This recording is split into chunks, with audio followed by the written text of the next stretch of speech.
Skinwalker Ranch, 512 acres of pure paranormal pandemonium. Passing between 3 different owners in recent years, the Utah property has produced hundreds of documented sightings of UAP and mysterious or wholly unexplainable phenomena.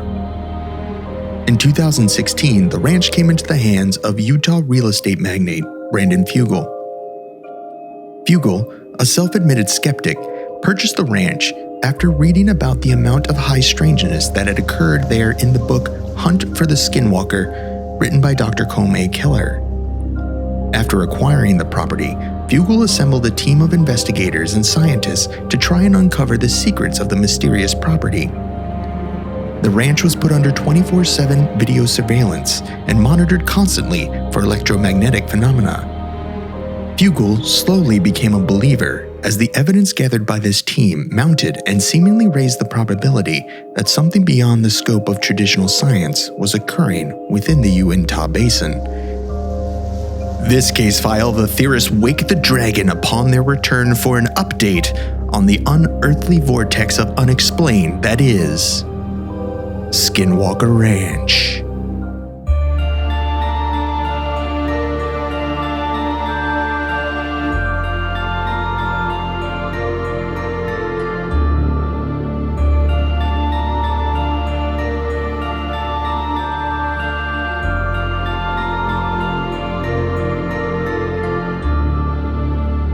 Welcome to Alien Theory. It's such a bad echo, I couldn't even talk. What was that?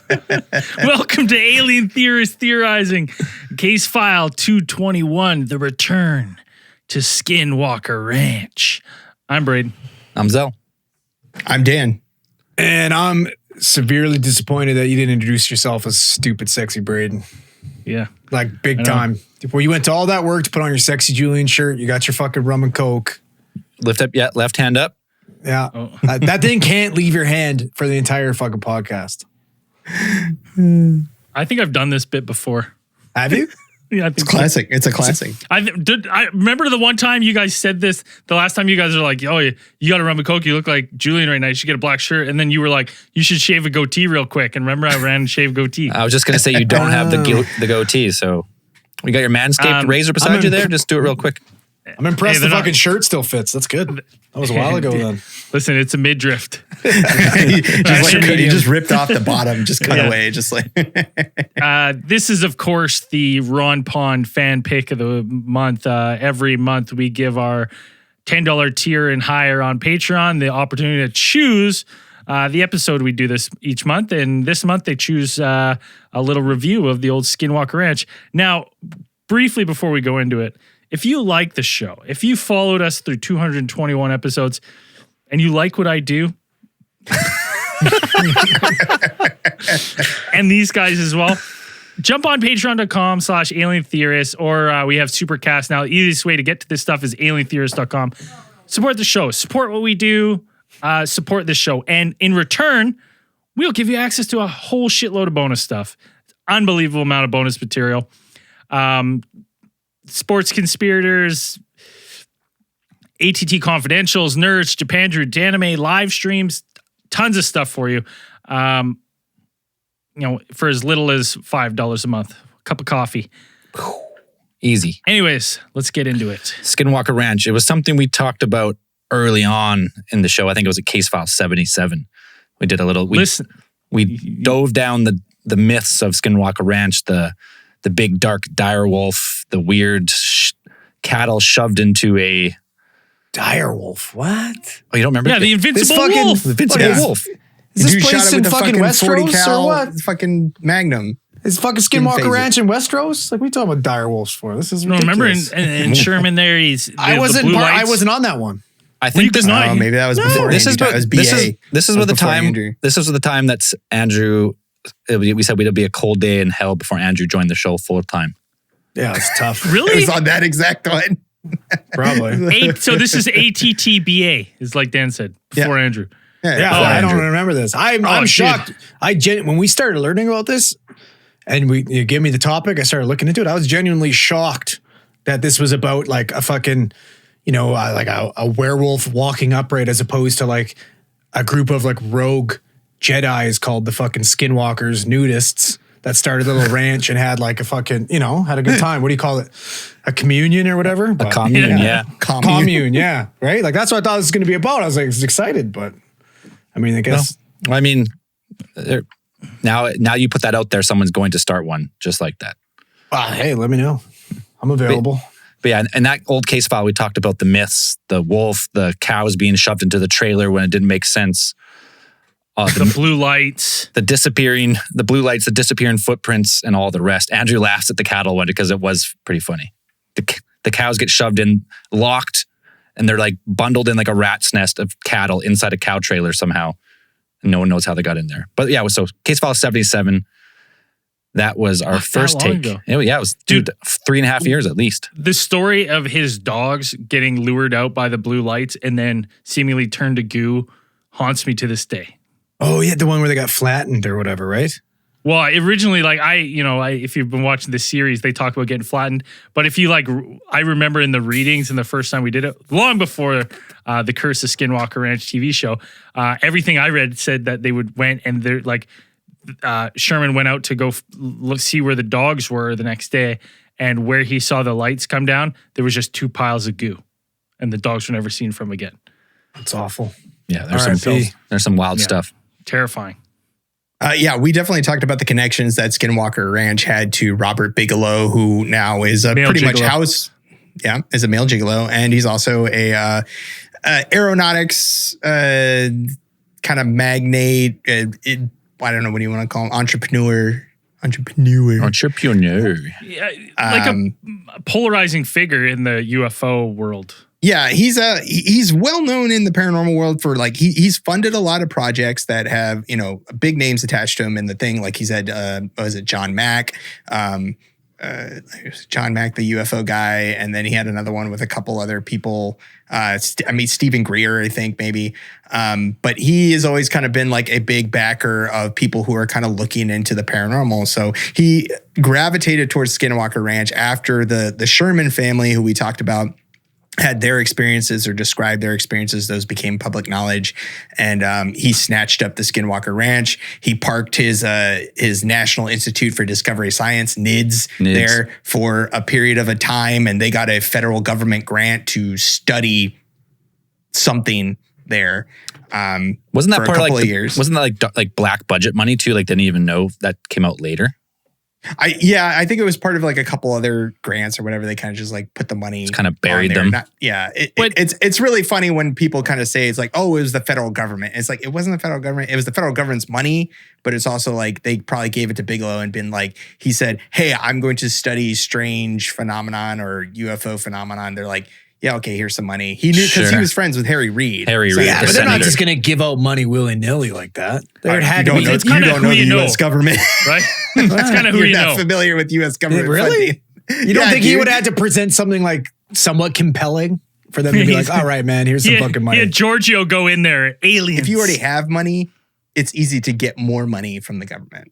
Just put it that way. Isn't the American government, aren't we like $10 trillion just like in debt now? Hey, man, you got to spend money to make money. Like, right, getting a government grant, like if you already have money, and especially if you know people in government, like you have connections, like it's easier to get kind of grants kind of pushed through, whatever. You're in the inner party. You're in the inner party of the government. It makes it easier. If you've got money before from them, it's easier to get it again. But there was enough like weird things, comings and goings in this area to warrant, research into what was happening here. Yeah, the NIDS got their stuff on there, and for, like to this day, it seems really most of their findings are still either classified or haven't been released. We haven't really seen anything that they kind of put out there, but the people that they have come out to talk about what they saw there, they saw some pretty weird shit. Apparently, we left our last episode on Skinwalker Ranch was in 2016. Bigelow sold Skinwalker Ranch. So he took his stakes out and he said, okay, I'm going to sell it. He sold it for $4.5 million to an LLC called Adamantium Holdings. What? Yeah, Adamantium Holdings, shell company. Shit. Yeah. Shell company based out of Delaware, which AKA Weapon X Enterprises. Yes. Now what's the thing? Kidnapping hairy Canadians and fucking making their bones metal. Juicing them up. Now, what's the thing with Delaware, Dan? It has just no state tax or something, or what's the big deal about? Yes, that is a thing. But also Delaware, as far as I know, there is some shady stuff about Delaware because of the way their shell, the way that you can do companies out of Delaware. There's a lot of shady business that goes down in Delaware in terms of shell companies and that's the best place to do it because it has kind of the loosest or something like that. I don't look directly into it, but I am aware. It's the first thing I think about when you talk about Delaware. I'm not fucking full of shady business, shady people. You wouldn't think that, business. Yeah. It's Delaware, and then it's but it's actually one of the places that a lot of money laundering kind of goes down. They're why the fuck? In totally unrelated news. I just wanted to announce that we're moving Big Theory to Delaware. I was just going to say, why didn't we incorporate in Delaware? What were we thinking? I'm surprised you didn't, you know how all the movies are talking about, got to transfer to my Swiss bank account. What about your Delaware bank accounts, boys? Yeah. Listen, got to get Delaware you don't even fucking accounts. Talk about your Delaware bank accounts. No. All right? All right? But fuck the Swiss bank accounts. No one even knows. It's all about those Delaware bank accounts. Why do you just send them envelopes of money? They bury it for you in Delaware. Yeah, in coffee cans. Hey, you let us know when you want Delaware. Yeah, we'll fucking USPS it back to you. Yeah, fucking perfect. So Adamantium Holdings was kind of an anonymous shell company that bought the ranch, and then they filed a U.S. trademark application for Skinwalker Ranch on February 15th of 2017, which is public record. And then it was approved on April 14th of 2020 to mark the place as applicable to providing recreation facilities, entertainment services, namely creation, development, production, and distribution of multimedia content, internet content, motion pictures, and television shows. So an entertainment company is what Adamantium Holdings is then. Or that's what they were kind of putting it under as. They were going to use Skinwalker Ranch as this, this is what they were going to use it for. So they're not cattle ranchers, is what you're saying. Well, it's not exactly what, it's still if you find cattle ranching as a type of entertainment, maybe, I'm not sure. I don't know. Yellowstone fucking sucks. So no. No, you know what? Now after Yellowstone though, people are going to get into roping and ranching and wrangling. Brutal. So in March 2020, no, they're not. You had real estate magnate Brandon Fugel, a Utah. McLovin bought this shit? Fogel? Yeah, McLovin.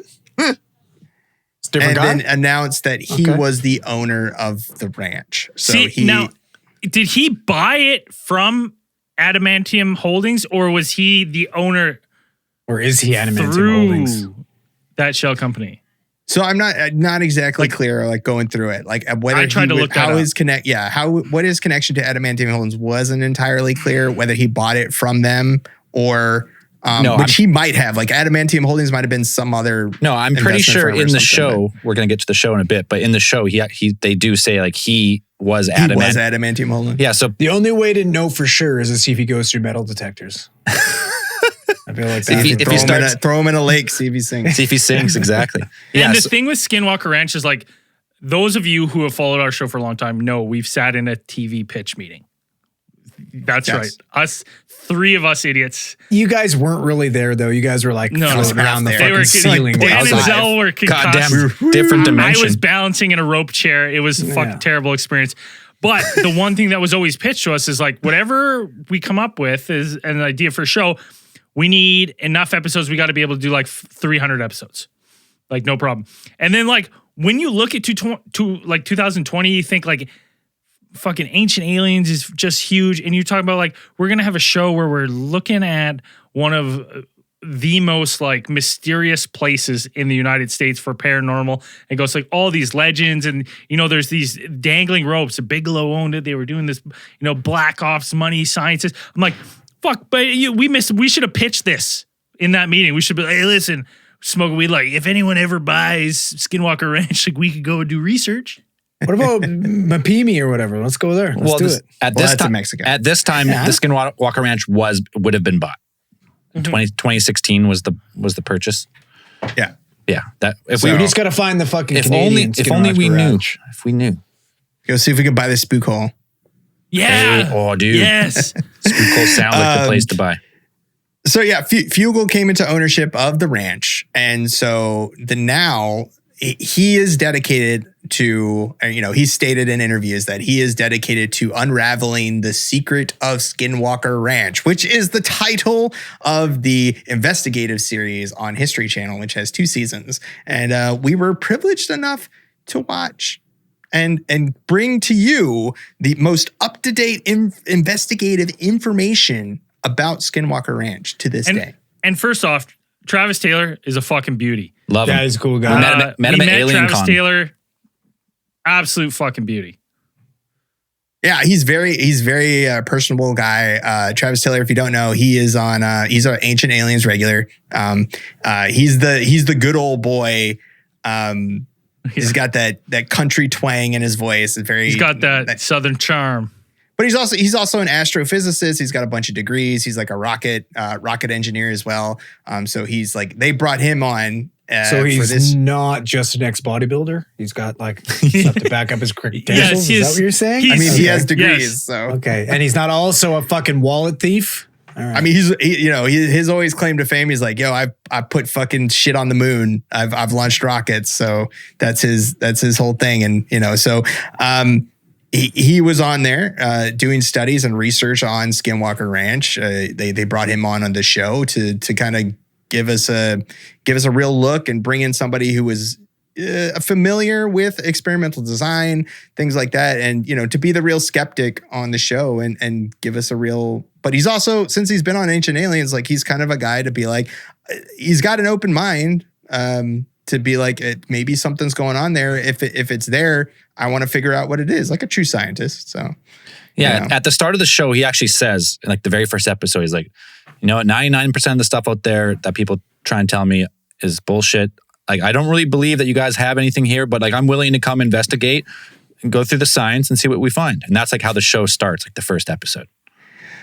And so the research depends on how long you guys want to sign me to this fucking TV deal, but we'll go from there. Yeah. The research team is comprised of Travis Taylor. You've got him. You've got Eric Bard, who's their principal investigator, and that guy is great because he's got this freaking. He runs the command center, or he has ran the command center. Put that in air quotes. It is a pretty rad setup they have going. They for the last last 2 or 3 years, I think even before Travis Taylor got there, they'd been measuring like different types of, like a broad spectrum radio frequency analysis. Like he's got this whole big setup and just a bunch of monitors all set up, cameras. Like they really like set up Skinwalker Ranch is a good place to observe phenomenon. If it was going to happen, they set up everything. They had like 20 cameras all over covering all the angles around the ranch. They've had, he's got his own, he had his own little thing called, what was it? Fucking, God damn it. Satan, the Sentinel Assignment Telemetry and Notification System, which he called Satan. Dope. But the funny thing is like, that's a super dope name for this. It was like a multi-wave analyzer, gamma rays, X-rays, whatever. It like did all of this stuff that he could kind of, I guess he could monitor through the cameras. Like he could monitor different, like EM spectrums through the cameras or something like that. And he called it Satan. Nobody said anything. Nobody mentioned like, hey, that's a fucking cool name. And then it's fucking metal. You never hear about it ever again. He probably worked on that so hard too. He's like, I'm gonna get coming up with that fucking name. Like, I'm gonna get a good reaction from when I tell these guys this. Like Satan, yep, cool, all right. When from my understanding of like the Skinwalker Ranches, there's some people from like NIDS and stuff that have like crossed over and are helping in the background that have just always been a part of studying the ranch and stuff going on in this area. Well, yeah, the original investigation there was actually classified in the end, so the main stuff never was released to the new owners. But I'm sure there is some crossover of something going on there. But the original like Bigelow stuff, like funded by the government, in the show they actually say like, yeah, that was classified. We never actually got the full like scientific results of their studies there. But so I mean that makes that adds to the mystique of the show though. Like, oh, the government's been here. Defense Department's been here. They've done this research and it's classified now. Therefore, there must be something here. they also brought in, at least in the first season, I didn't see him in the second season. We went through and watched most of the episodes, and it's like Dr. Jim Zagala, who they just label as scientist.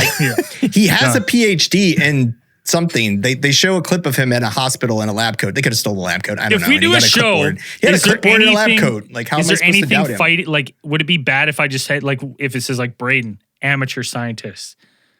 If you put amateur, you can say anything. Yeah, you can say whatever you want. Like, Every episode I'll be amateur something else. Okay, if you get to do that, then I want to be a master tracker. Yeah, you could also do that. Tracker. No amateur, because those fucking guys are just master trackers. They got nothing to. No, master tracker's a real thing. Like, you could be a master those tracker. guys claim you could be an amateur master tracker, which would be fine. Nothing amateur about it. Listen, we all know you don't even go in the woods. Yeah, absolutely. Quit pretending that you can track anything. I could track my kid around, my dog. I know my house. Your the kid back leaves of my like hands. a trail of destruction around your house. Exactly. Like, it's just like, that's not master tracking. That's it. I listen to the ground, and I know exactly where he is. Master tracker. Then they had Tom Winterton, who had a pretty interesting backstory about him. He's the ranch superintendent on the ground. So he's been familiar with the ranch. Like, he does a lot of like maintenance on the ranch and things like that. He's the park supervisor. He's Leahy. Yeah, right on. This show could have been so much better. But instead of comical crippling alcoholism, he has a fucking head injury. That he got how? Hey, listen, that's a serious thing. People with head injuries mimic being drunk. That's pretty common. So Tom Winterton apparently had an experience on the ranch, like what they kind of labeled as something that's like they attribute it to this kind of overarching ranch behavior. So the like Fugel, other people who have worked on the ranch are kind of saying that the ranch still has this kind of, it's got like a mind of its own. Like phenomenon occurrences happen on the ranch. Ranch is alive. I mean, that's what Fugel feels like. That is his overall sentiment about the ranch. Like, it is in the very first season, he tells them specifically, like, I don't want to disturb anything here. I don't want to bring out anything that could possibly put anybody in harm's way, but I want to figure out what's going on. But Tom Winterton apparently experienced this stuff firsthand, because he said that he was out there, doing ranch superintendent stuff. I think he was excavating a hole, or he was doing something. And then he said he kind of went home for the day, and then he got like a strange feeling, like before he left, of being watched or being observed or something. I thought he said when he got home, something told him to go home. Right. He heard a voice saying it's time to go home. That's right. He did say, like, he felt somebody telling him to go home. He went home. And then apparently next thing he knows, like, he's going to the ER because he has some kind of strange injury on the back of his head. Like, he tells us that he reports that, like, the doctors considered it they said it's some kind of medical mystery and impossibility that he has this weird injury on the back of his head, like some type of swelling. Nobody explains what it is, which drives me fucking nuts. So he's got some swelling in his occipital lobe. Like, what's going on? Is it? Well, it looks like from the X-ray pictures that they had, it's some type of hematoma. Like, what's? Do we have these X-ray pictures? That's what it kind of looked like, a hematoma. Like, it looked like bleeding underneath the skin and like pushing up against the back of the skull or something. That's what the X-rays look like. I mean, that kind of shit can happen though. Like, people are born with AVMs and stuff like that. Like a malformation of your fucking vasculature in your brain, and like that's. Anyways, sorry. So he said that experience left him with with lasting effects after the fact. Like, he's saying he still has kind of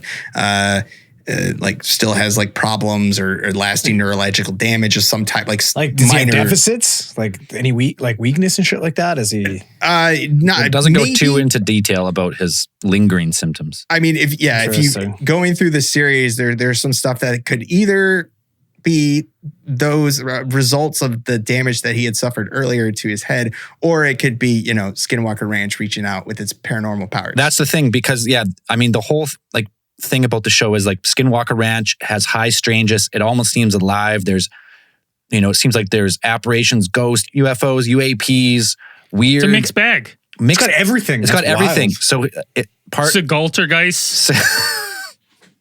What was the other one they had? Didn't we come up with something earlier? Hogo Pogos. Hogo Pogos. Hogopogles. Fuck.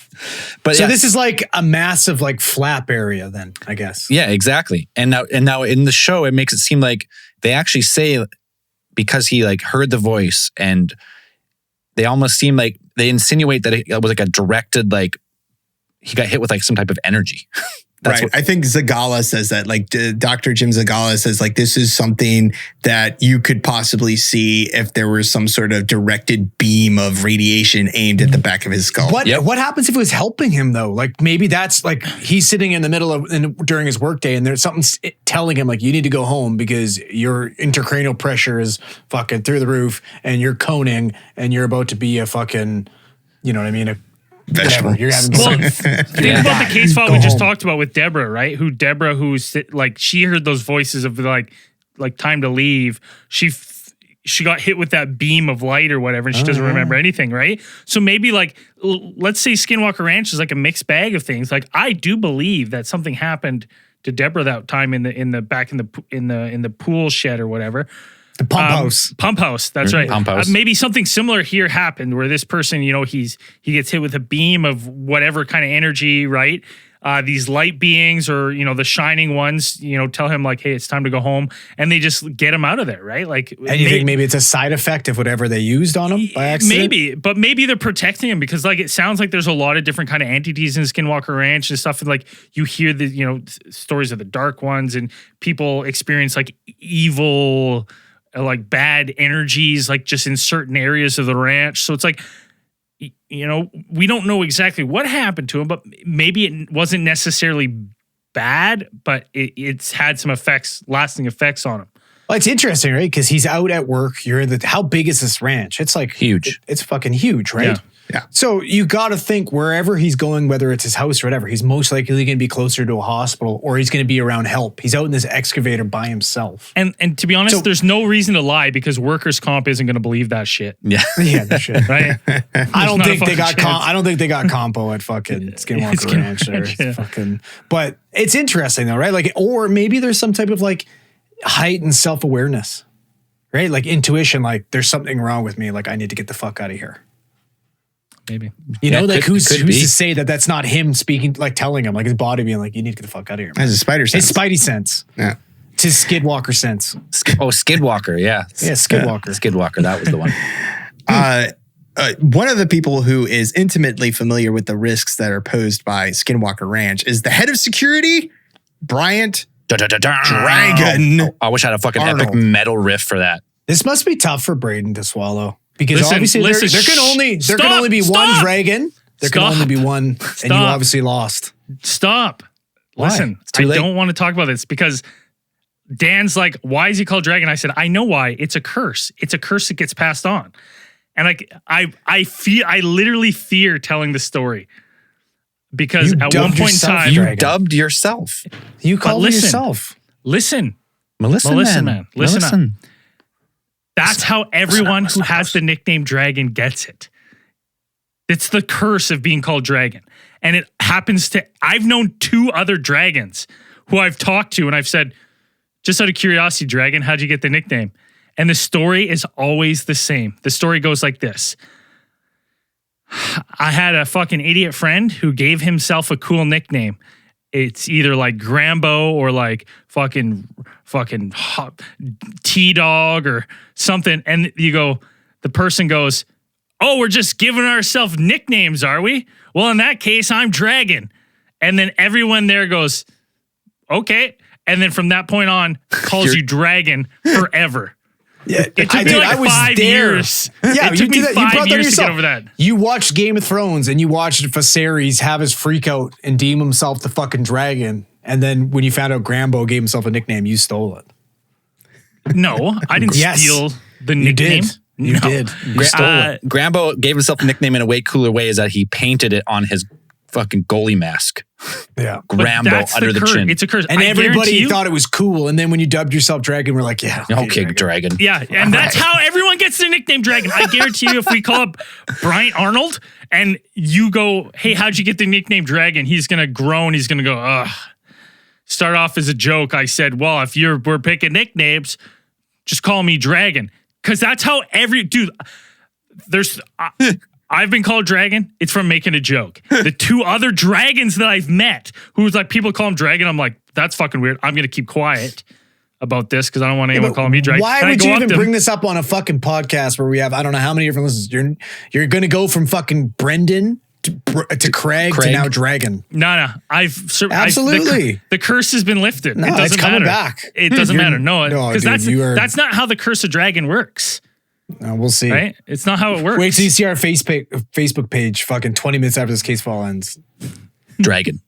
Bitch. Well, That's all it's going to be. Listen, you want to get blocked? But that's why. Like Dan was asking, why is he called Dragon? And I'm like, I know.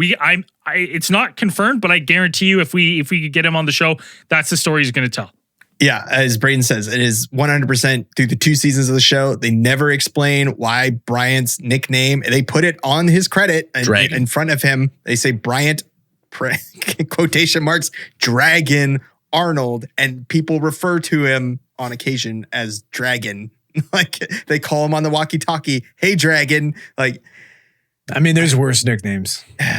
Yeah, and then there's Dragon's right-hand man, Caleb, who's man. When they show up, God damn it! When they show up, like the first time they get Travis Taylor out there. Oh, are they the Corey and Trevor of this show? Yeah, basically. They look like Universal Soldiers. The first time they show up, they show up in full tack gear. They've got like flak vests on, like a big old like M16, like Caleb's carrying his fucking bouncing at the zoo.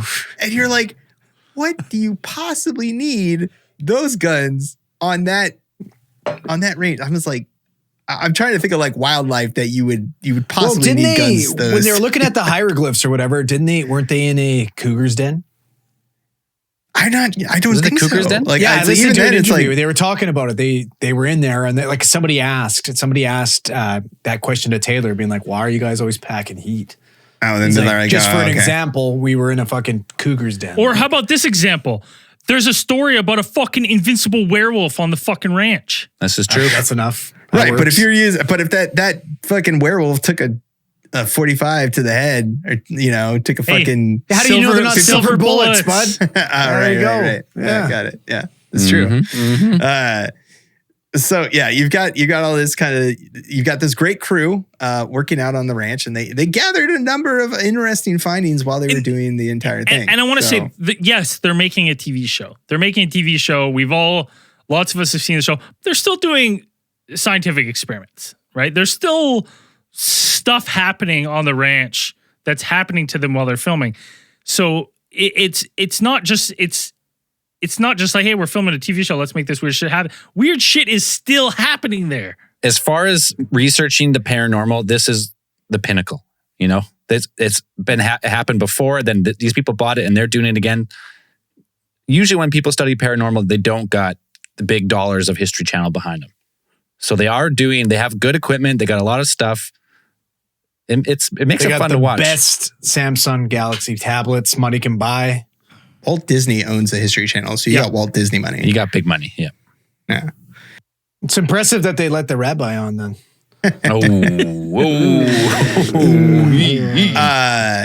So yeah, it's a the show kind of goes into the strange phenomenon that's going on in the ranch.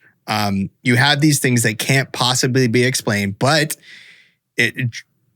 in the second, maybe in the first episode, there's stuff that can't really be explained. And, Travis Taylor is playing the part of skeptic and being like, there's stuff that we need to measure and we need to do this stuff. And Dragon interjects with he knows crap goes down on Skinwalker Ranch, especially when they start digging. So, I mean, from Tom's Winterton's experience, digging, that is something it's like the ranch doesn't want them to dig. And that's kind of one of the taboos. That's one of the kind of restrictions that Fugel puts on them in the very beginning about not digging. Well, digging up trouble. I mean, from some of the lore and stuff, I guess it's way back in the day, there was 2 indigenous tribes in the area, and one tribe, I guess, worked with the settlers and were actually capturing and selling other indigenous people as slaves. So during the conflict, the Navajo, as they were retreating the land, cursed the land They were like, fuck it. Like, you want us out? No one gets it. Fuck Curse this the land. land. So part of the thought process is that digging it disturbs those spirits. Like it's lifting up those old, deep ingrained, like malevolent spirits. To come back up to the surface. And so they have this with the array of equipment that they bring to bear on Skinwalker Ranch. They get a lot of stuff. Like there was a couple of really interesting videos they had of like kind of IR footage of this one place that they called it's the Skinwalker Ridge, which was this long ridge that they became kind of fixated on in like the first season.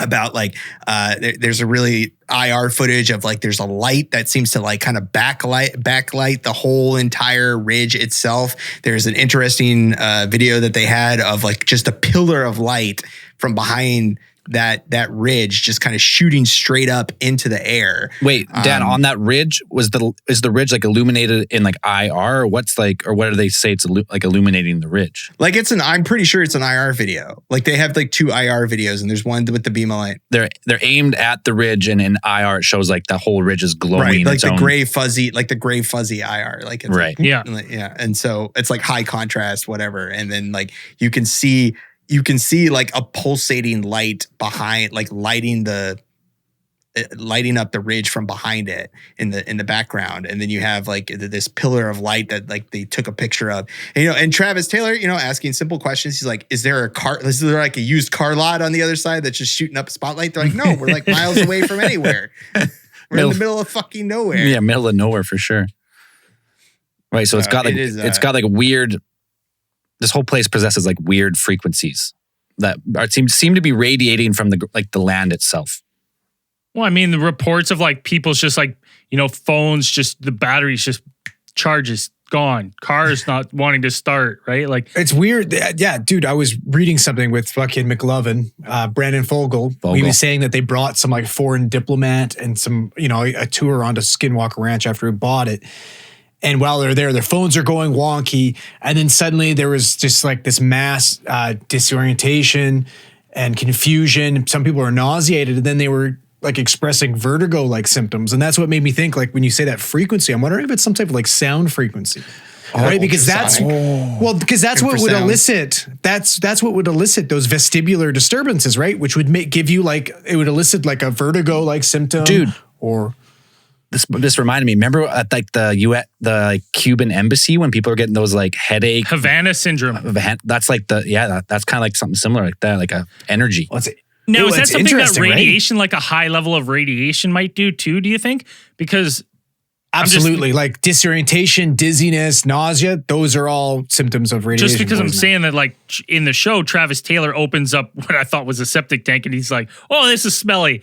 And as they step away, his what's it? Dosimeter, is pinging off that he just got a high level of radiation to the point where the next day he has to go to his doctor because he has red spots and gets confirmed that it was radiation burns. So it's like there are areas in this ranch that are seemingly irradiated with high levels of radiation. So if these diplomats and stuff are walking through and they just walk through one of these like weird radiation areas, like maybe they're just, while they're sitting there, it's just irradiated and they're just sitting in this high level of irradiation. Why? How? Like, I'm gonna sound like a dummy here, but why would there where does radiation like that just naturally occur in a ranch like this? Like, I don't understand. Maybe there's some disturbed uranium beneath the soil. Dude, maybe there was like an ancient Chernobyl underneath the soil, right? Like an advanced alien civilization using some type of fucking radiation, maybe. Right, and there's some because what's the shelf life on Chernobyl? Like, how long are those irradiated rods going to be sitting there fucking irradiating the whole Earth? Thousands of years. I mean, yeah, they definitely 1,000 years. What? They put forth the idea first about like the we're nuclear gonna be fallout. in fucking radioactive Fukushima sushi for that long. Like, it's gonna be that fucking. Well, that one's not completely melted down, so maybe they'll be able to fix Fukushima in the future. But okay, I've been off sashimi since, and it's hard for me. So they do bring in the the idea that perhaps some of the phenomena can be explained, some of it, not all of it, but can be explained by the nuclear fallout from the nuclear tests during the early late 30s, early like 40s, because that the nuclear test grounds are just like southwest of them, and then the prevailing winds would have carried the fallout over Skinwalker Ranch easily. That whole surrounding area would be irradiated then, wouldn't it? Like, why would there be certain spots that would be more irradiated than others? And it's weird too, because it's some of these spots seem like it's not like Homestead 2 you can go to, and that's a spot where they know there's the irradiated well and stuff, and there's some superconductors in the ground. They're not sure what it is. But other areas, it's not like you can go be like, hey, at this point, our compasses are going to go wonky and all our batteries are going to drain. Like, it's like that sometimes happens, and their compasses all go wonky and batteries drain. And then sometimes they go to the same spot and it doesn't. And that kind of really, that like roving, mysterious area really reminded me of that, like the Mexico silent zone, the Mapimi zone, because of that same thing. Shut the fuck up. I feel like it's been brought up since we talked about it. Like, you've talked about it once at Case File since we did. What ties into this? It ties into everything, apparently. What else have I tied it into? The last Case File, you talked about it. Yeah, you talk about Chupacabra. You got a big old hard on for the Chupacabra's in Mexico, and we're talking about some weird evolutionary beast. And in the Mapimi zone, there is stuff that's found nowhere else. This is your new thin veil, pal. Yeah. The Mapimis. The silent zone. But I'm saying this is very similar. Like this area, maybe these two things have something in common. Whatever's going on there, answers we find out at Skinwalker Ranch might work for the silent zone and vice versa. So one of the more consistent occurrences that happen is when Caleb, right hand to dragon, Corey and Trevor, you mean? Corey and Trevor. Corey and Trevor. Yeah. He's got an iPhone, and every time they kind of go near some places, like weird stuff starts happening, his phone starts going nuts. This dude had this phone for the entire time. Like, this phone is like going nuts. Like, you can see it. Like, they pulls it out of his pocket. He's like, hey, my phone's going nuts. Like it's pressing all the numbers. It's trying to dial like 911. It's doing all this. It's just punching random numbers. It's getting past my passcode, 3-number passcode, whatever. And like going through theirs. And but like he has it in the second season. Like the seasons happen a year apart. Did you say 3-number passcode? What fucking iPhone is that? Beep, beep, boop. That's some Android shit for sure. But it's also, I want to be like, Caleb, dude, like, get a new phone, man. Skinwalker Ranch is trying to hack your phone. Like, you should probably get a new fucking phone. Yeah. Like, it's the same phone. He probably fucking dropped his phone in the toilet one time while he's playing fucking Scrabble. It's taking a dump. Yep. Put it in the fucking rice. It didn't work completely, and now it's going crazy. It's not even like a new iPhone. Like, the screen was cracked. Like, it was like, I was like, dude, like, you might want to just get a new phone, but. Well, the guy's getting fucking paid in smokes, Dan. All right, Corey and Trevor don't make a lot of money. Pack of smokes. Pack of smokes. That's like widely reported though in Skinwalker Ranch. It's not like just Trevor saying that. It's like it's coming Corey from too. Tons of people.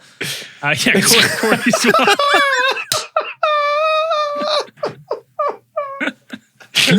Oh fuck! Oh my god! Look at this guy. Made it funny. Where are we? Oh, that makes me so happy. But that's widely reported that of these issues with like batteries and phones acting up. Like in one of the episodes, a whole bunch of them have their cell phone compass maps off, and where north should be, it's pointing east or whatever. They're way off, and so they go get regular compasses because they think that it's something to do with the cell phones, and the regular compasses are off too. So it's like. Were all the phones synced up? Like, were they all going to the wrong direction, or were they all fucked? They were all fucked. Just all fucking. I think everybody's was doing a different thing. They were kind of pointing in the wrong direction, but all just a little skewed from what, like, all the compasses were jiggity janked, is what you're saying. Yeah, 100%. They're all fucked. And then the real compasses were also jiggity janked? At one point, yes. So there is some type of magnetic anomaly in this area. Yeah. Emitting some Seems type of that sound frequency as well, that it was giving everybody vertigo, making them sick. One of the other methods that they use to kind of keep an eye on or at least like kind of measure the paranormal phenomenon that was going on here is they brought on a herd of cattle. Like they brought actual cattle there. I think from a nearby other ranch. It's like they brought them in to kind of, I guess they bring cattle in usually to kind of graze the land, like keep it kind of looking nice and, which is it's accepted lawnmowers. Right. And so they had this herd of cattle kind of roaming around the ground. And unfortunately for one of those things, for one of the cattle, at least one of the cows, it ended up dying suddenly as a result of it, as they would have it. Like they had a picture of a I just heard a weird sound. Oh, yeah, fuck. I did too. You're getting Paranormally activated. activated. What said too much. What's it called? Hitchhiker. Phenomenon. You want to talk about the hitchhiker phenomenon? Yeah. It's attached to Dan now. Well, that's a funny thing. That's a funny thing. People never went there. A lot of people who have been to Skinwalker Ranch, a lot of these researchers, this isn't reported on the show. You can read articles about it. They'll go home and they'll get these weird occurrences at their house. So some of the scientists that work on Skinwalker Ranch will set up apparatuses at their house and they'll pick up anomalies at the same time they're picking up anomalies at Skinwalker Ranch. Yeah, so, like Taylor actually has a few incidents themselves where he says, like in an interview with Geek Dan, he says, it just happened to me. My brand new car, it shuts off suddenly. All the lights are blinking on and off and crazy, which we've seen happen at the ranch. And something was going on at the same time at the ranch. I had an event actually that'll be in this season. I won't talk too much about it. Spoilers. So the events from people who have visited the ranch to their home are now have quantum entangled particles. So if something happens at the ranch, instantaneously, follows them home. It's happening off ranch. I mean, okay, there's some more stuff we got to get to. There's a little bit, obviously, some UFO stuff, some more paranormal stuff for the ranch. But before then, we're going to grab a quick beer. Oh, we're getting wild. We'll be It's getting crazy. right back. We're back. We're back.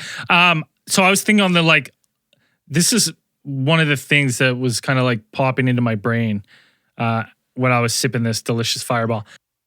Maybe it's because we've always Tonight's talked. show sponsored by Fireball.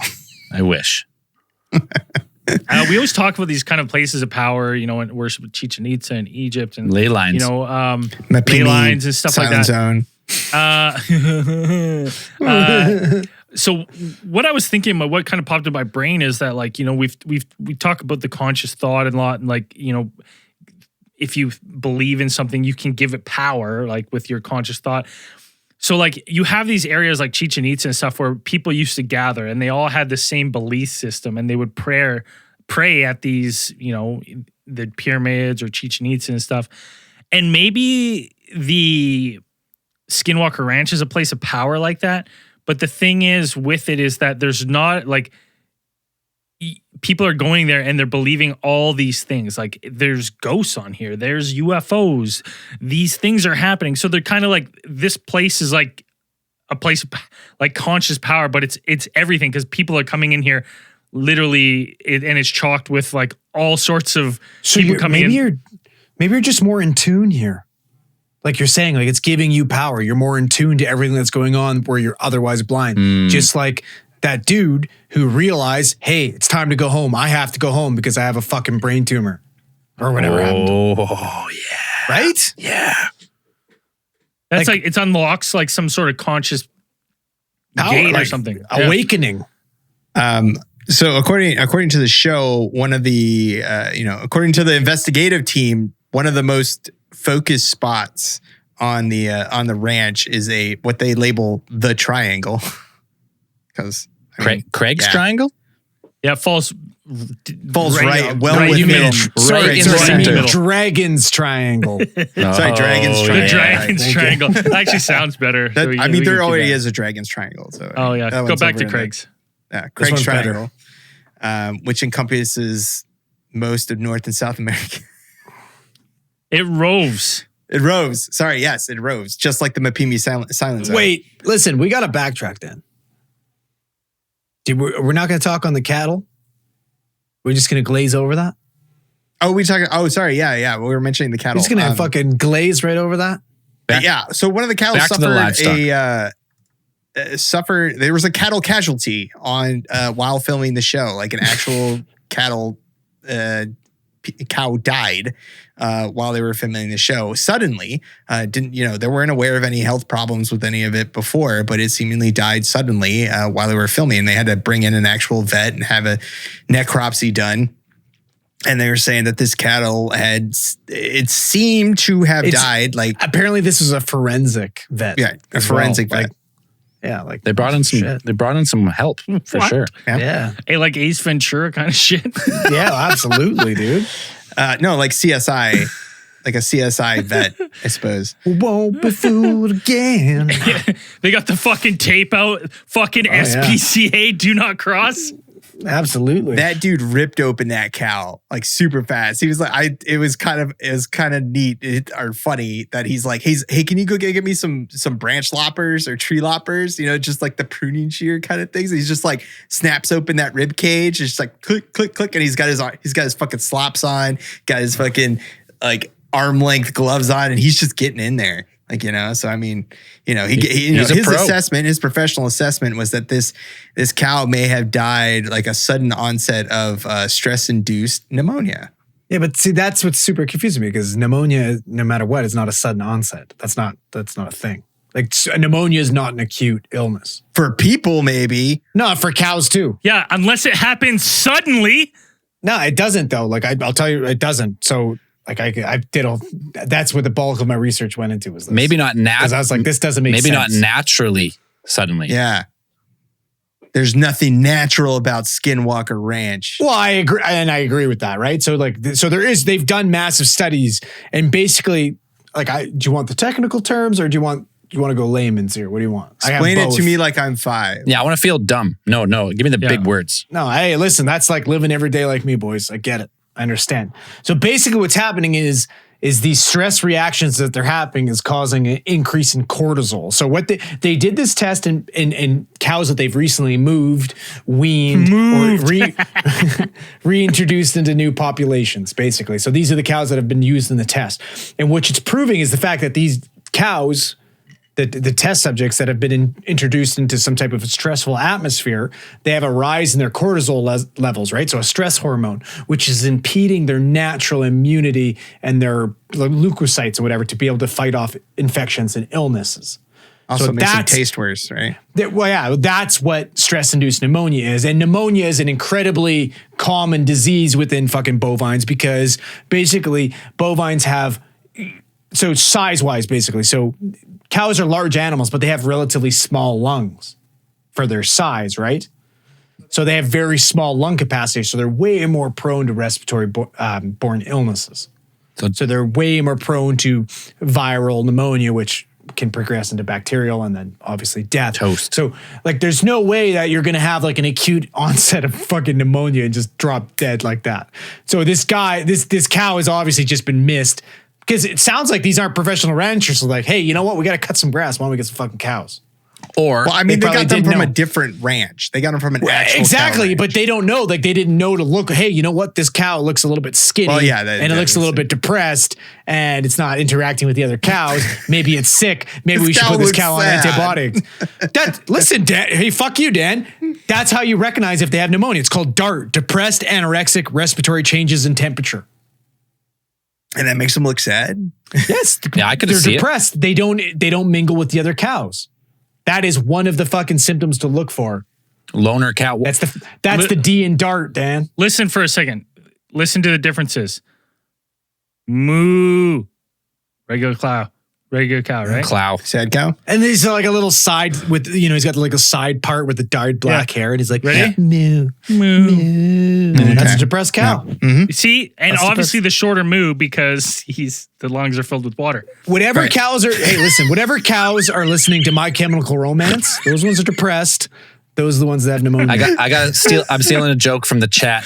The cow has sad cow disease. Why are people funnier than us? I don't know. Yes. Next time, don't say you stole it from the chat. No one listening knows that. That's okay. I don't like to be honest. I don't like to pull Braden and to steal him from the chat and not tell anybody. Oh, Brain is ruthless. Steal from the chat. He steals it from us. He'll steal it from the fucking like the beginning 30 minutes where we talk. Hey, if it's in the notes, it's fair game.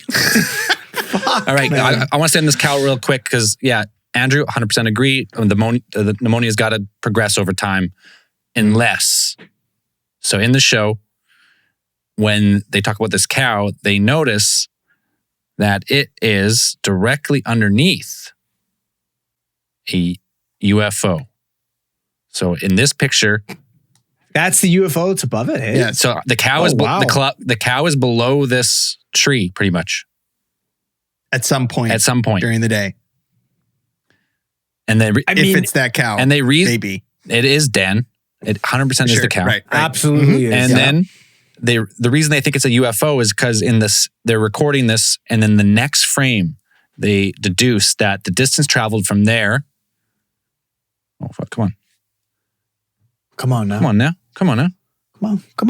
So there's the tree on the right. If you're watching the live stream, there's a big tree. That's where it was originally. In the next frame, it's over what seems to be like 1,000 feet. They deduce in the show. They're saying it's moving at 1,000 feet a second.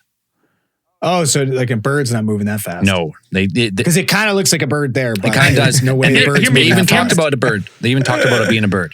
Hear me out. Yeah. I don't think it's a space. Not that one. Right, no, Braden's got the floor. So let's go. Maybe it's not a spacecraft or something. This is something that I was thinking of too. But maybe this is like even like a wandering gateway or a wandering portal. Oh shit! That gives you pneumonia. Right. That's just.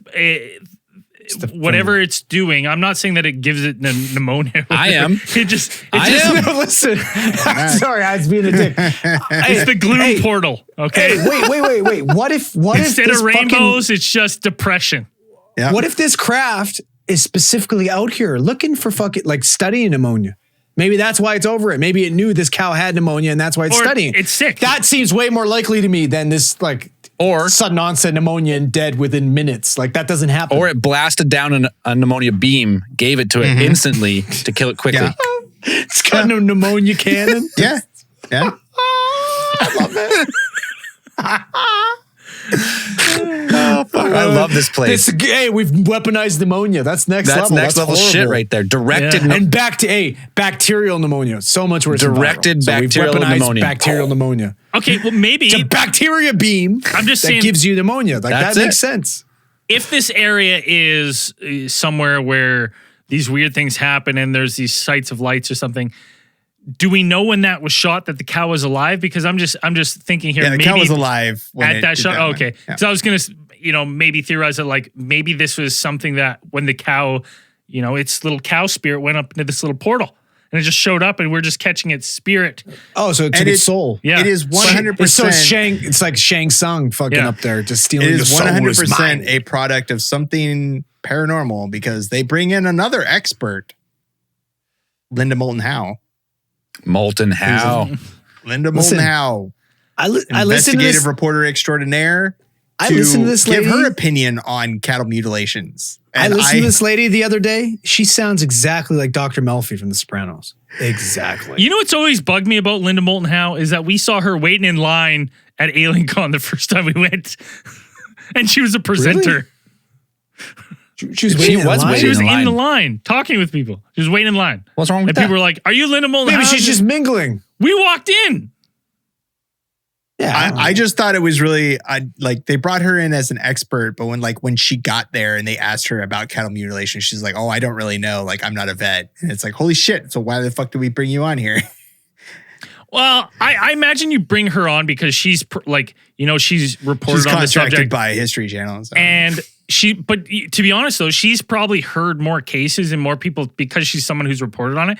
I bet she's heard a lot of people call her and be like, this has happened on my rant. Like, so she's heard a lot of the stories. So maybe just even having her on to like make connections like, hey, this has happened here. And she goes, I've heard of these things. Like this is lining up to a lot of things that I hear. These are the same details. Like maybe she's an expert in the sense of like finding a pattern. Right? She's an expert in sounding professional. Yeah. That's basically it.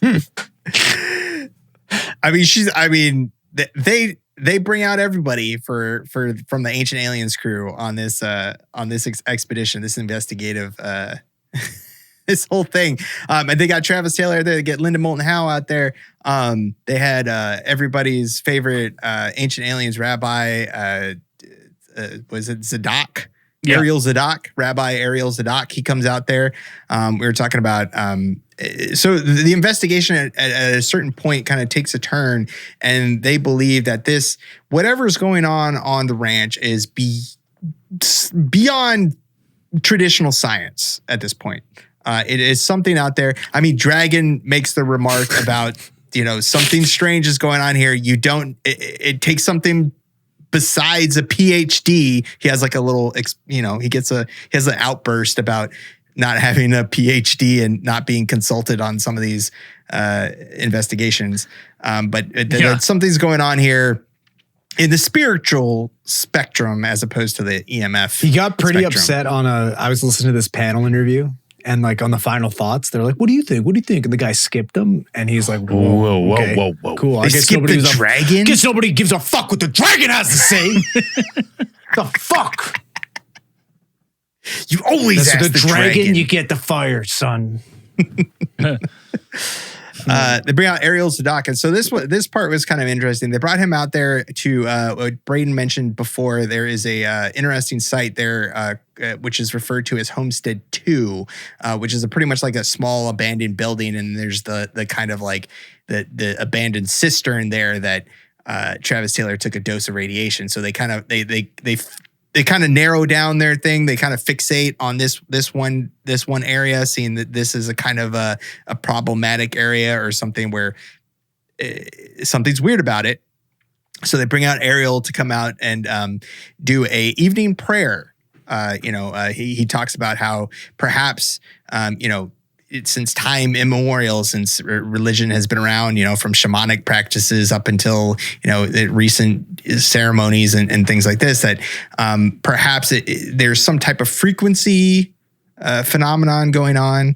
And that's why that perhaps you could trigger something or induce something by chanting, or the energy or the positive energy or whatever's kind of going on when you make a kind of these kinds of religious practices that kind of go on. The frequencies chanted could probably have an effect on at least your mental state.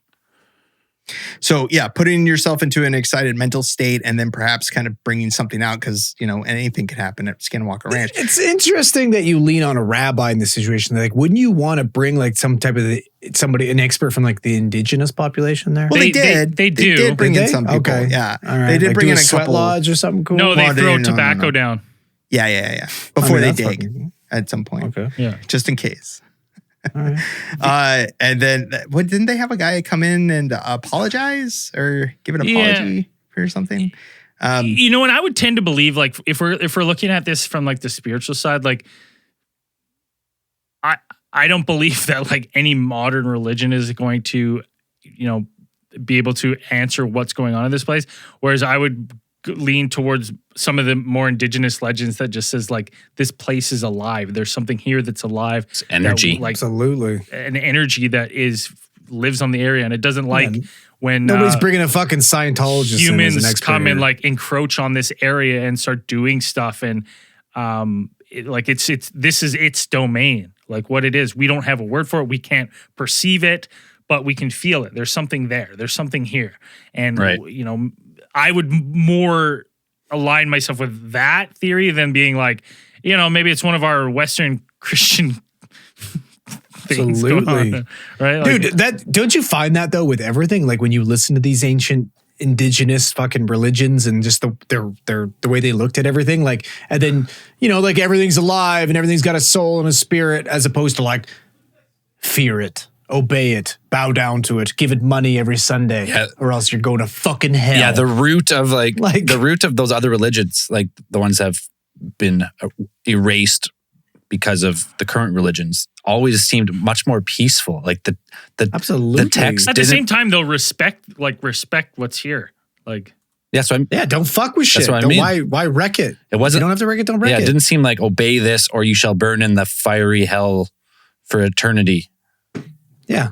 Respect Earth. I don't care if you bang dudes or do whatever you want to do. Do your thing, but just be nice to the world and the earth, and don't have to give us money on Sundays. Don't take 10% of my income.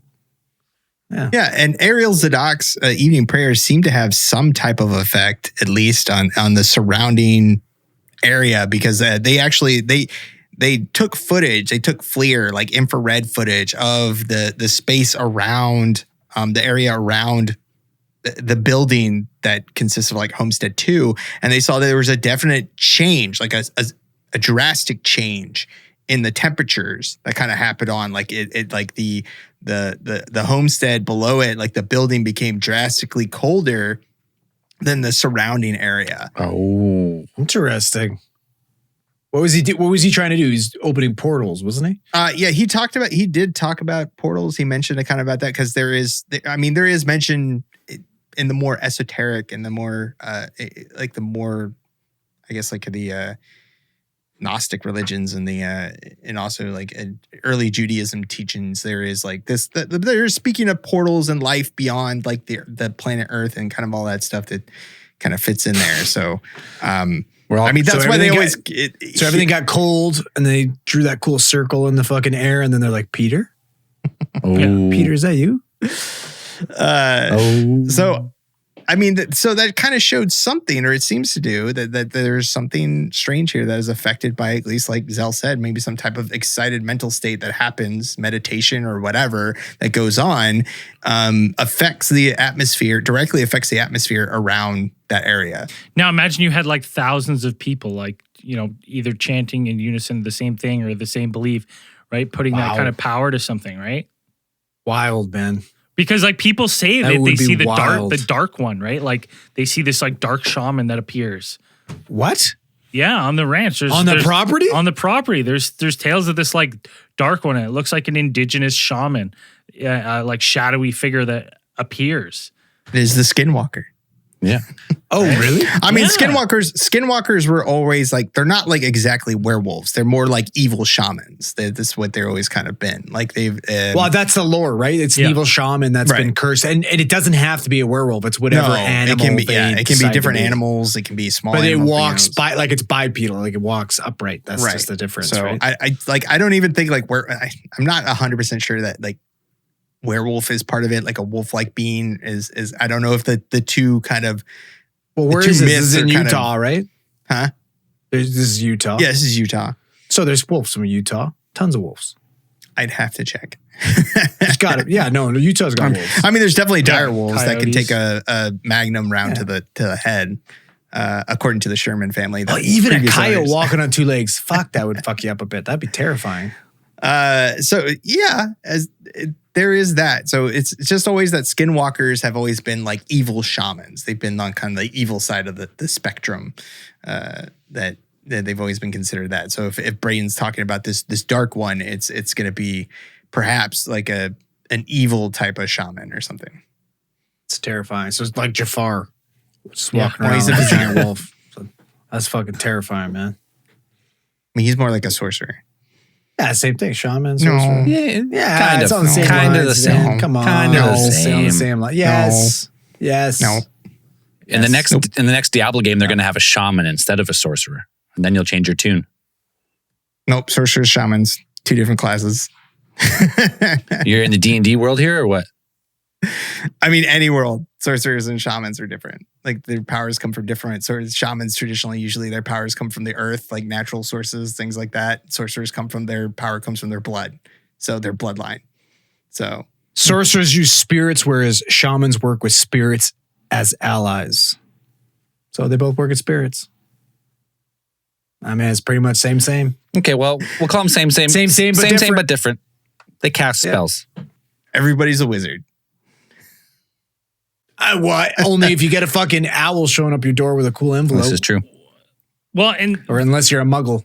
And they've like Travis Taylor and the gang have also found out like super conductive material like on certain parts of the site. And they even they did the one that I liked was they had at the Homestead 2, they had a battery connected to the well, connected to a rod. I think it was 50 feet away. And the idea was that, they're going to run a current through the battery through the ground, and basically through the meter, it should show barely any reading. And the reading was actually off the charts, enough to power a flashlight. And when they started disconnecting it, it was even setting off this guy's like his lightning alarm. Yeah, his lightning meter. His static, lightning meter. Yeah, static charge. Yeah. Static charge. And they were like flabbergasted that the ground would hold so much like energy and be so conductive. And they even took that. So they took that small experiment and they pushed it even further, where they invited on like a guy, like a private, like a civilian, whatever. They brought in a guy who had access to Tesla coils, and they brought in a couple Tesla coils, being like, we'll put these Tesla coils up and we'll be able to measure like any change in kind of it should be able, if this does this, then if we do it bigger, we'll be able to measure some more stuff going on, maybe even trigger some of the phenomenon that's kind of going on. And so they bring in the Tesla coils, and they do this experiment where it's super cool. They've got a bunch of like fluorescent light tubes, and they're kind of all standing around these Tesla coils, holding them up in the air, and they're lighting up. And they've got a couple of them like buried in the ground, and they're lighting up. And this is kind of they see as proof that the ground is highly conductive to like at least like AC current and these things and things.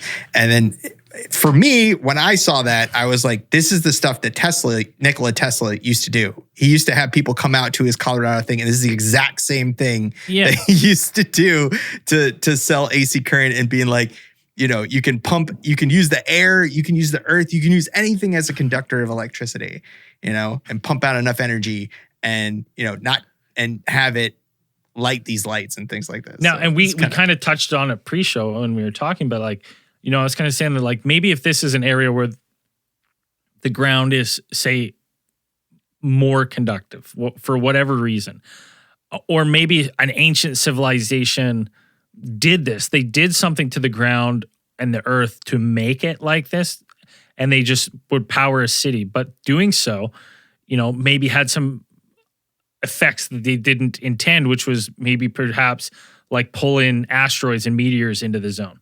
Like, well, and what happened to fucking didn't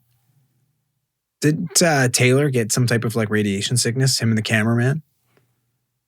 Yeah, we talked about from the well. He got sick. Yeah, but there was more to it though. Like he got like a weird. Oh, he got a bone spur. He said he got a bone spur in his finger that kind of propped up, and then he had to go get that excised. The interesting thing, he started to evolve.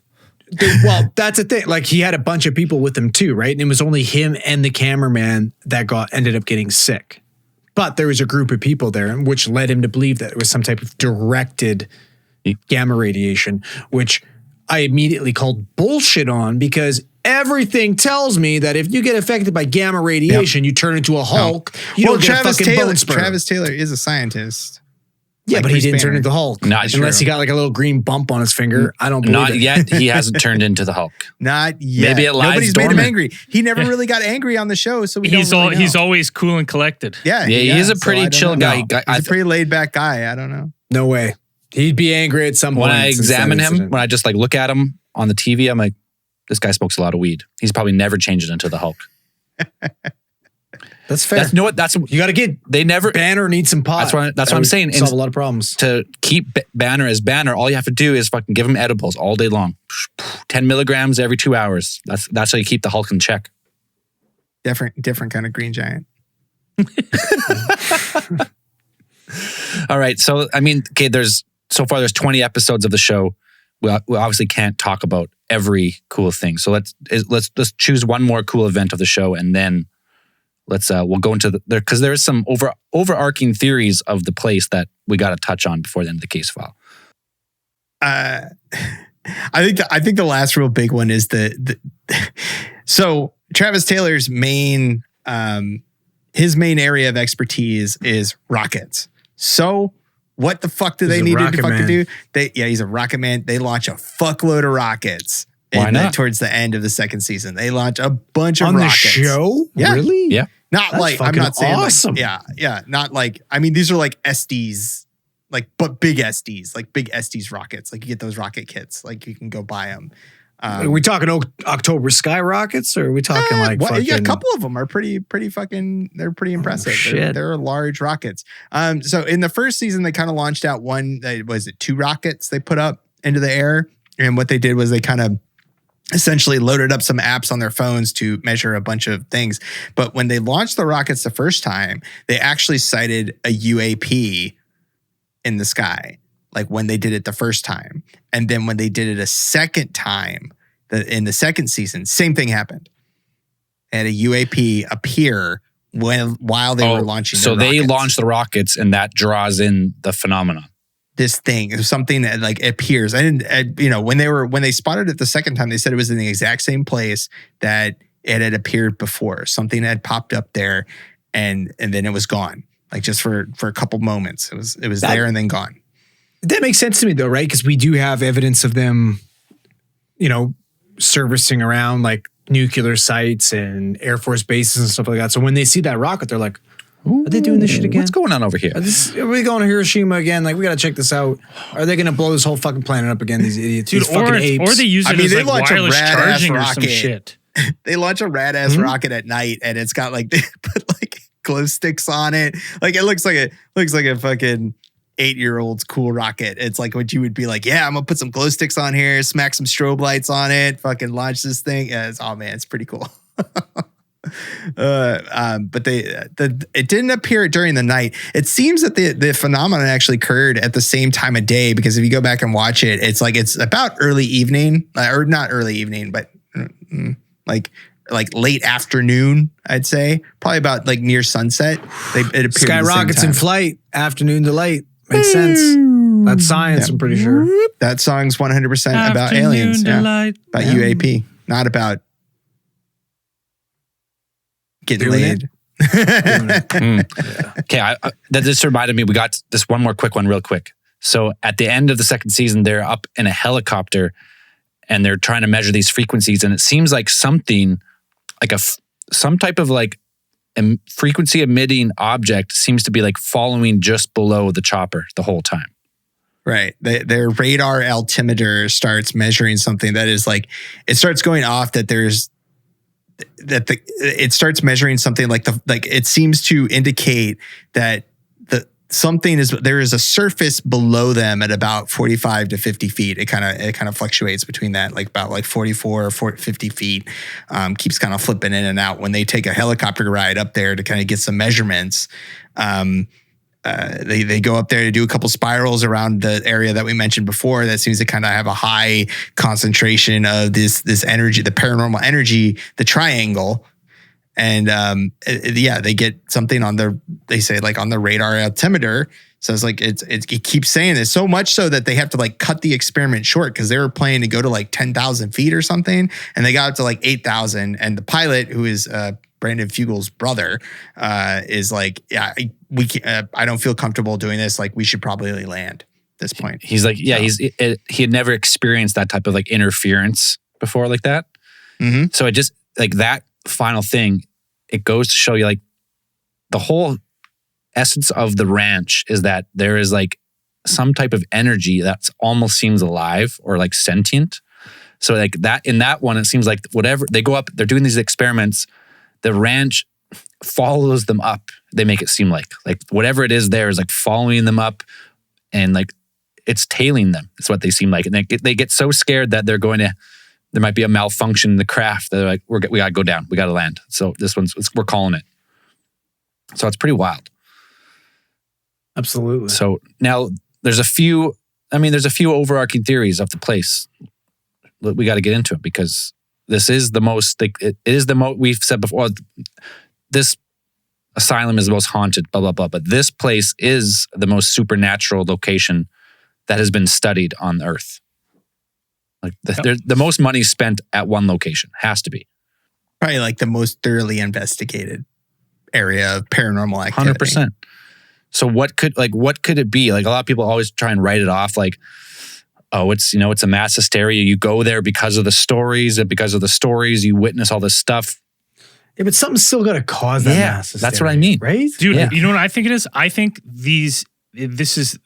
whatever this energy is at this place, it wanders Earth. This energy, it pops up from here or there. It was in Egypt. It was in Chichen Itza. It's in these spots. And when you have enough people feel this energy and they kind of give power to it, you can bring about like physical beings. You can from this energy because there's a certain amount of people that are aware of this energy, or why? Say if there's like so many, say if you had 1,000 people living here and you all do this power and you're like, we think this is our God. This is our God. It must be doing these things. And you all start channeling that energy. I believe that these people either see a physical representation of their conscious thoughts in these places of power. And I think, but how many people are on this show? You got fucking McLovin and Corey. I'm saying I'm saying there's not enough here.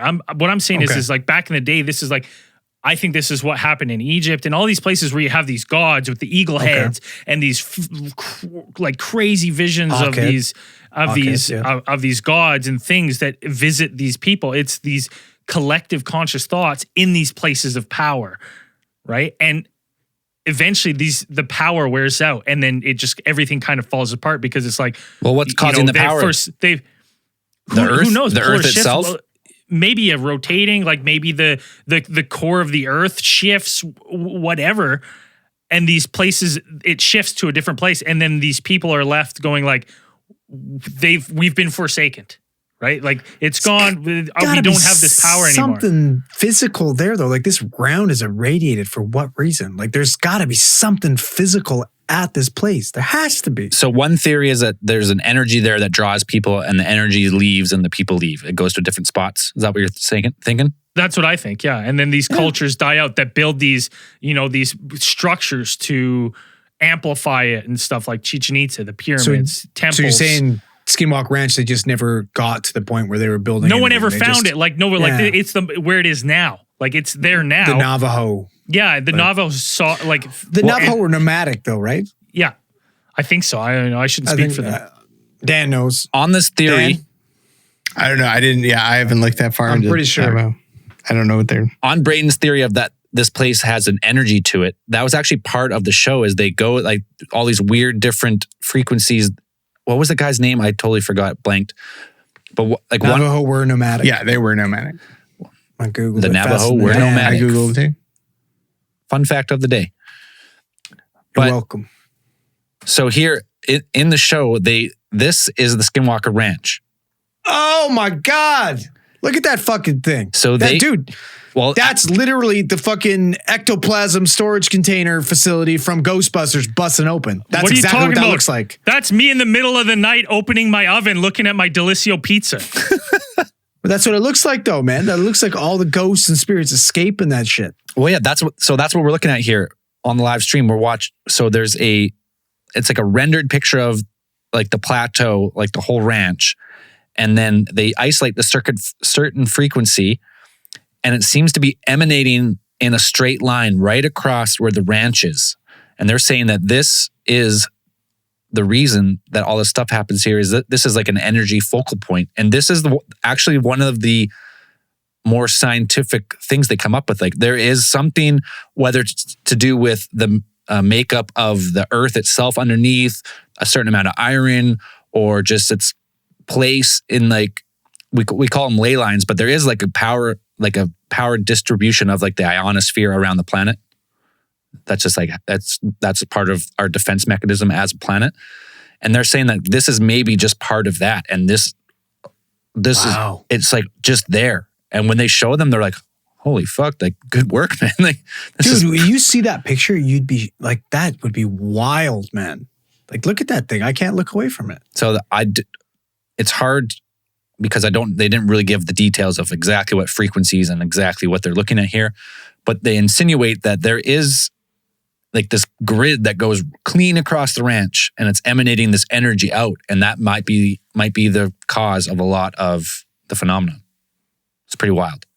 Yeah, that's super wild. You got to tell people where they can find that picture other than being on Patreon. Grow up, on Patreon. I did not screenshot that from the episode. Yeah, absolutely. No, absolutely would never do that. So go watch go watch the show. That's pretty rad though. It's pretty rad. So that leaves us to more theories of it's got to be something that the ranch itself is on. Like something's happening. So what else could be under the ranch? Maybe it's like an ancient like a meteor site that's deposited like strange foreign materials. Oh, but you read my mind. It's weird though, because if it was the meteor, like when we talk about the radiation, like why would only 2 people suffer from the fucking side effects of that? Right? Because it would be a systemic issue. All of them would have some sort of issues with that, would they not?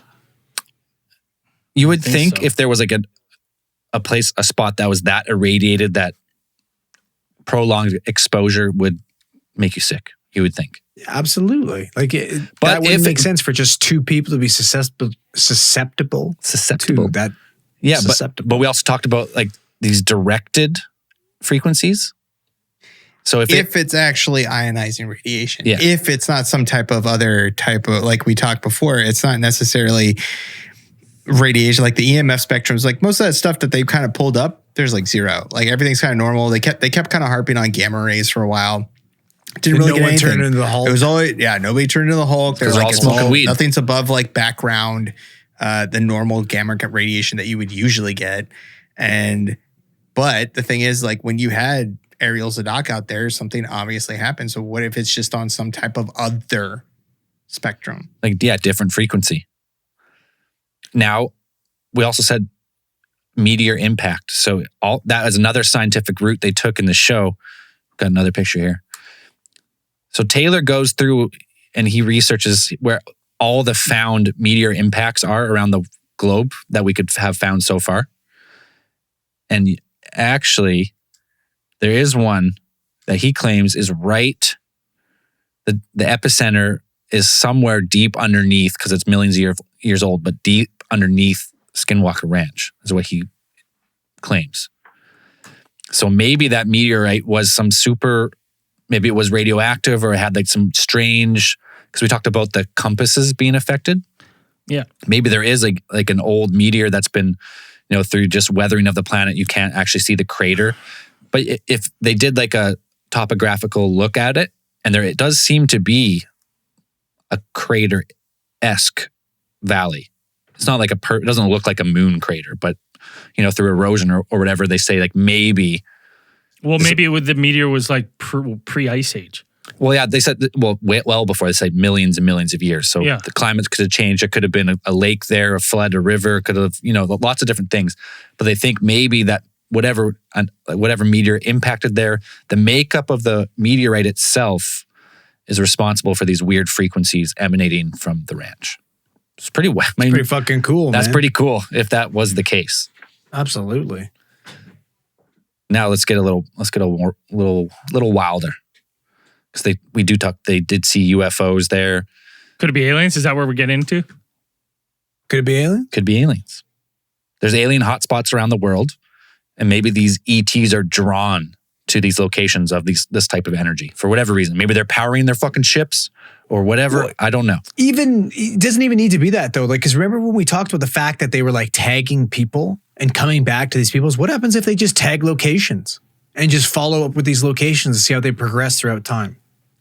And then just their warp drives or whatever is just affecting the earth and the land. Yeah. And maybe it's a byproduct of whatever travel or technology they have and scanning that maybe they don't even realize is affecting the earth. Absolutely. It's I never thought about that. Or some type of interdimensional wormhole or something, some type of gate like that. Stargate. Well, I'm just saying, like, so the term interdimensional has become mainstream. Like, popular shows have, like Rick and Morty, different dimensions, the multiverse. But like that's all rooted in like not sound, but like highly debated and highly studied science, like string theory, or like all dimensions are just on like vibrating strings, and we just witnessed the 3 dimensions of them, but really there's 10 or 11 different dimensions all operating on the same string, like a guitar string, and no matter wherever you pluck it, you get like a different vibration. So they say like we just can't, because no matter how hard we've looked, we can't see another dimension. It just is not there. We have the 3 dimensions of space, and then we have time. but they say like through string theory, trying to like merge. They've always hoped string theory was like the unified scientific theory between like what was it, quantum physics and general relativity. Relativistic. Yeah. Physics. They thought like the strings vibrating were just like that. We can't see the universe, but it's like the multiverse, but it's right there. So that like maybe these points are just like the sweet spot on the strings, so to speak. I read that. I'm like, man, maybe that. We've talked about it so many times now. Interdimensional entities like ETs, they're not coming from 18 billion light years across the galaxy. They're stepping through these places of power. Yeah, like the wormholes, like Dan's talked about it before, that they're theoretically there if you could power them up and you could use, they're there, but if you could find one and you could put the right amount of energy in, like some straight sci-fi stuff. So, yeah, I looking that up is like the amount of energy. I'm not talking about like energy from. This would be like the hypothetical negative energy. Like you essentially have to channel the energy through some type of exotic material that we don't know exists at this point. But a theoretical type of exotic matter, the type of negative energy that you give, because a wormhole functions on the idea that like maybe they do actually exist in nature. Like they naturally occur. Like mathematically, there is room for them to actually exist in nature. That they appear, but they appear on such a minuscule, like they appear on such a minuscule, like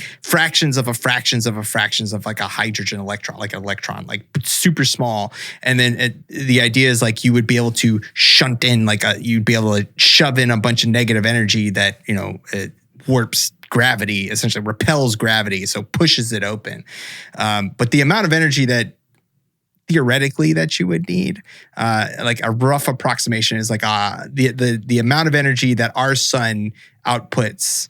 Well, you guys guess how much do you think? 2. Like of the amount of times like our how much sun, energy output from our sun do you think would be required to start the wormhole or to capture it? Yeah, to open the wormhole to the size of a grapefruit. Well, I mean, I'm just going to go like all the power of the sun in 1 second is enough to power the lifetime of humanity. So I'm going to say 10% of the sun's energy would be required to start the wormhole. Guessing. Okay. Guessing. 10%. Yeah, but this, we've never made one. So this is all like, we're basing this on if there's interdimensional technology. Maybe it's more efficient than what we think with our knowledge of science. 100 million years of fucking energy. You just fucking Googled it, didn't you? Yeah, you did. I'm the smartest guy ever. Like, Andrew gets a little bit tipsy and he's fucking tech savvy. Like, this is what we need to do before we fucking tell him to do any shit. Joke's on you, motherfuckers. I've always been tech savvy. It's easier to play the dummy. Well, no one's played it as well as Better you. than me. But yes, Google is correct. The kind of rough approximation is about like the amount of energy that our sun outputs in 100 million years is the amount of negative energy that you would need to produce a wormhole, theoretically the size of a grapefruit. Yeah, but that's based on our theoretics. Like, we don't know if what we're doing is the most efficient way. This is the way we understand it, but maybe there's a different way that we're just overlooked. We're like, oh. Yeah, That sounds like somebody being like, wow, fucking 100 million years. Yeah, I don't know, 100 million years of energy. Infinity years. Who knows? Yeah, I would talk to the guy who came up with that number. Like, that's an unfathomable amount of energy. 100 million years of sun. What I was thinking is like getting into like the alien thing. Maybe these places of power are left by like a predecessor race of like, these places are where you can contact us. When you're ready and you figure it out, these places are where we can be contacted. It's interesting because it's like that goes back to what I was thinking, right? Like maybe this area of this advanced race, they got wiped out. They didn't survive. And then you can look at people like Göbekli Tepe. Those civilizations succeeded and survived because those megalithic structures were their strongholds. That was their bomb shelter. They survived. Now, you can't really find any evidence of them at Skinwalker Ranch because they didn't have any megalithic structures. And you think about these megalithic structures pointed and lined up with stars and shit, and then you're like, well, maybe if this is that's what this is these are areas where you could potentially, connect with these things that are light years away through whatever means that we don't quite fully understand yet, but that these areas are the places to do it. Wow. Cool, man. Yeah. That's fucking cool. It's damn cool. That's the update on Skinwalker Ranch. That's where we're at. There's been 2 seasons of, fairly.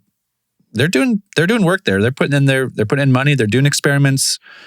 Hey man, my father-in-law loves that show. He's a tough critic. They're not just saying, "Hey, it's just fucking aliens," and moving on with their life. They're actually looking at stuff, checking the frequencies. They're doing the work.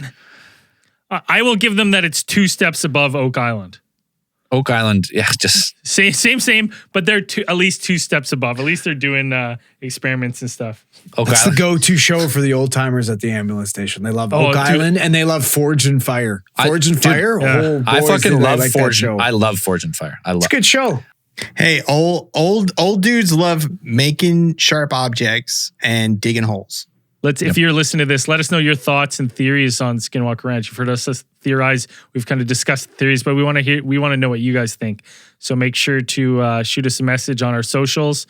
Let us know what you think. If we've said something that's awakened something in you, let us know. Right? These theories of everything are created by all of us. So.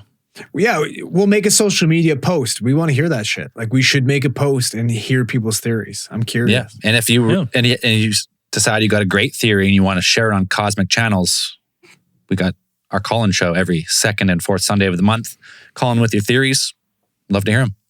All right. And if you're not supporting the show, you want early access, the ad-free. Suck it.